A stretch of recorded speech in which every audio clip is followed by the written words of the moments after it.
어느 것으로 채울 수 없네. 내 갈급함 주의 음성 들리네. 내 갈급함 부르짖는 소리 들으소서. 내 갈급함 주의 음성 들리네. 내게로 나오라. 영원히 목마름 전혀 없으리. 내게로 나오라. 가까이 생수의 근원 되신 주께 내게로 나오라. 영원히 목마름 전혀 없으리. 내게로 나오라. 가까이 생수의 근원 되신 주께.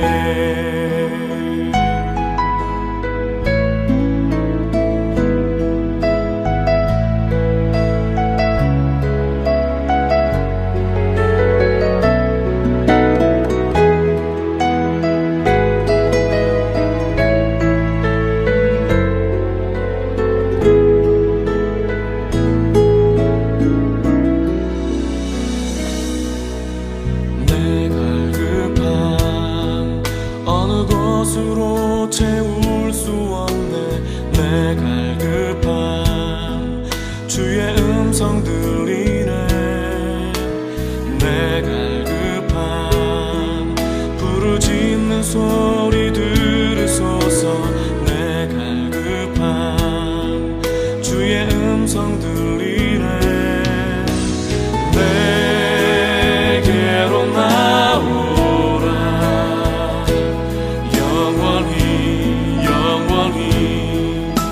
목마름 전혀 없으리. 내게로 나오라. 가까이 생수의 근원 되신 주께 내게로 나오라. 영원히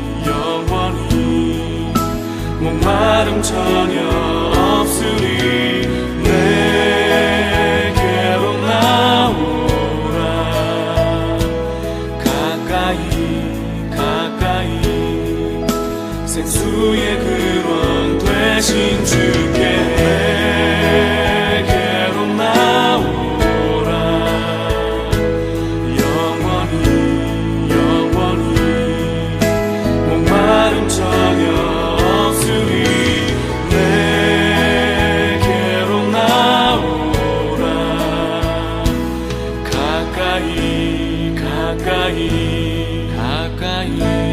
가까이 생수의 근원 되신 주께.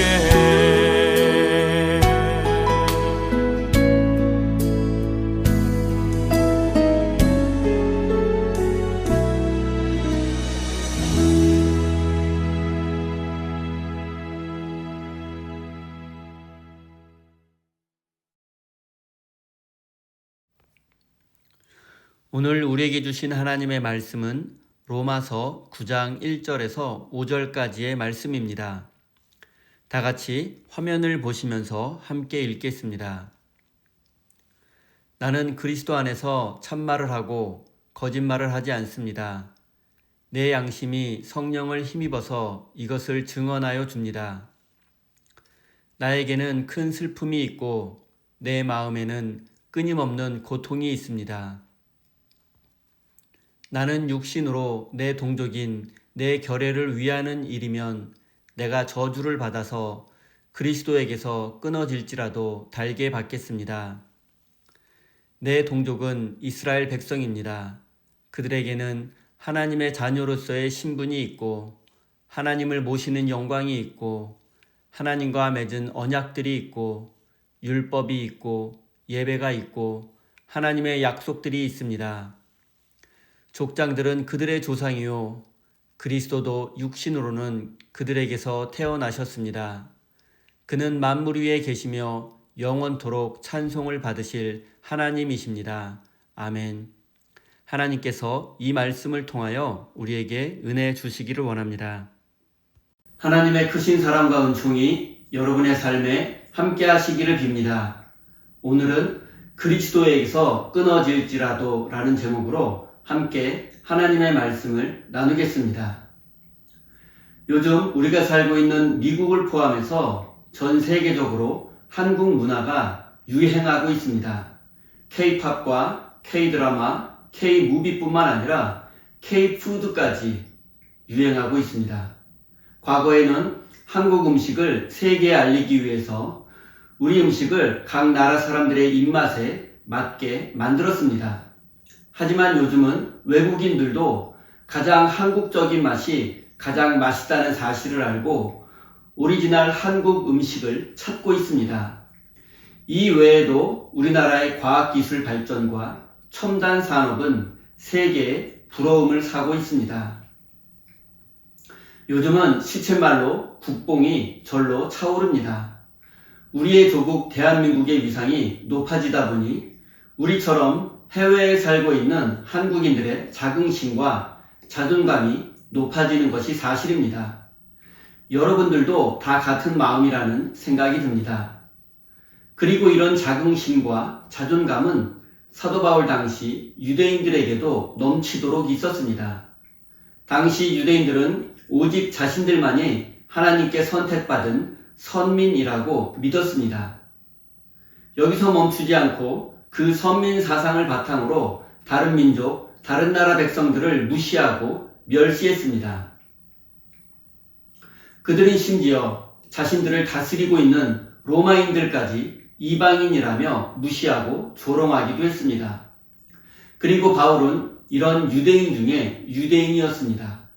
그는 태어난 지 8일 만에 할례를 받았으며 바리새인 중에 바리새인이었으며 가말리엘 문화에서 철저히 율법 교육을 받았습니다. 그는 또한 유대교를 배반한 그리스도인들을 박해하는 데 앞장섰으며 스데반 집사 순교 현장에도 있었습니다. 이런 열정은 모두 그의 무지에서 비롯되었다고 할 수 있습니다. 하지만 바울은 자신을 성찰할 줄 아는 사람이었습니다. 성찰은 먼저 타인과 만난 후에 자기 자신을 돌아보는 것으로부터 시작됩니다. 그 다음은 자기 자신과 대화를 나누는 것입니다. 간단히 말씀드리면 성찰은 자신의 말과 행동이 옳은 것인지, 그른 것인지, 그리고 적합했는지, 부적합했는지를 자기 자신에게 물어보며 답을 얻는 과정입니다. 따라서 깊이 있는 자기 성찰은 신앙과 인격을 성장하게 만드는 밑거름이 됩니다. 사도 바울은 자기 자신을 돌아볼 줄 아는 사람, 성찰할 줄 아는 사람이었습니다. 그는 예수 그리스도를 만난 후 자기 자신을 돌아보게 되었습니다. 자신의 삶을 성찰했습니다. 그 결과 해야겠다고 마음먹은 일은 하지 않고 도리어 해서는 안 되겠다고 생각하는 일을 하고 있는 자신의 모습을 깨닫게 되었습니다. 선을 행하고 싶었지만 그것을 실천할 능력이 없음을 깨닫고 깊이 좌절하기도 했습니다. 모든 사람을 친절히 대하고 어려운 이웃을 도우며 또 다른 사람을 배려하며 살고 싶었지만 그렇게 살지 못했습니다. 마음으로는 하나님의 법을 따르지만 육신으로는 죄의 법을 따라 살았습니다. 바울은 예수 그리스도를 만난 후 자신의 삶을 돌아보니 깊은 탄식이 나올 수밖에 없었습니다. 아, 나는 비참한 사람입니다. 누가 이 죽음의 몸에서 나를 건져주겠습니까? 이것이 바로 바울의 탄식입니다. 이 탄식은 자기 자신에 대한 깊은 성찰 후에 나온 것입니다. 그리고 이 바울의 탄식은 모든 그리스도인이 경험하는 탄식이기도 합니다. 영적인 거장 바울도 이런 탄식을 할 수밖에 없었는데 우리의 탄식은 더 처참할 수밖에 없습니다. 바울의 탄식은 절망과 좌절로 끝나지 않았습니다. 그는 절망의 탄식 속에서 한 줄기 빛처럼 예수 그리스도의 사랑을 깨닫게 되었습니다. 그래서 그는 이런 고백을 했습니다. 환난과 곤고와 박해, 굶주림과 헐벗음, 심지어 죽음의 위협도 우리를 하나님의 사랑에서 끊을 수 없다고 말입니다. 바울은 우리를 향하신 예수 그리스도의 사랑 안에서 모든 것을 이겨내고 극복할 수 있다고 고백합니다. 그런데 오늘 본문 말씀에서 바울은 이런 고백과 반대되는 고백을 합니다. 1절, 2절입니다. 나는 그리스도 안에서 참말을 하고 거짓말을 하지 않습니다.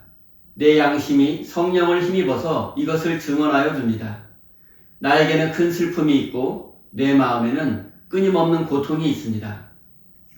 바울은 조금 전까지 예수 그리스도의 사랑에 확신이 차 있었습니다. 그런데 지금 자신에게는 큰 슬픔과 끊임없는 고통이 있다고 고백합니다. 바울이 고백한 큰 슬픔과 고통은 구체적으로 무엇이겠습니까?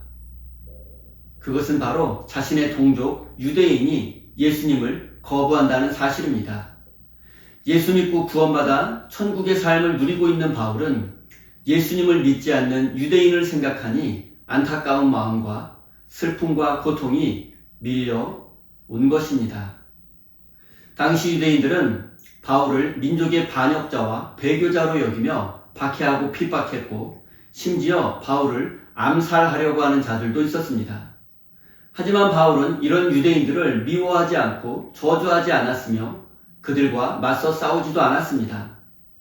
바울 자신도 예수님을 만나기 전에는 철저한 유대인으로서 그리스도인들을 박해하는 데 앞장섰던 과거가 있었기 때문입니다.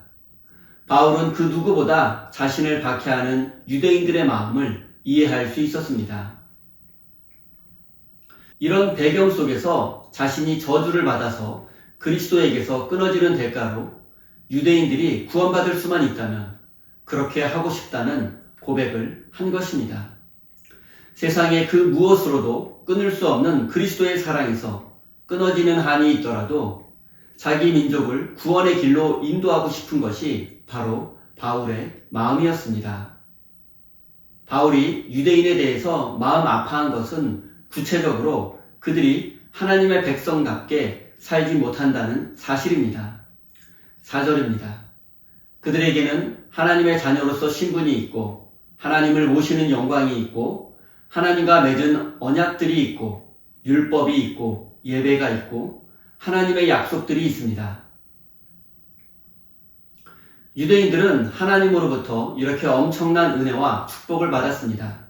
그런데 그 은혜와 축복의 가치를 너무 모르고 또 가볍게 여기고 있습니다. 사람들은 보통 자신에게 거저 주어진 것을 소중히 여기지 않는 경향이 있습니다. 자연적으로 주어진 소중한 것들은 보통 그것이 사라지거나 남에게 빼앗겼을 때 소중함을 깨닫게 됩니다. 유대인들은 하나님께 선택받은 선민이 맞습니다. 하지만 그들은 그 선민이라는 특별한 지위가 주는 의미를 깨닫지 못했습니다.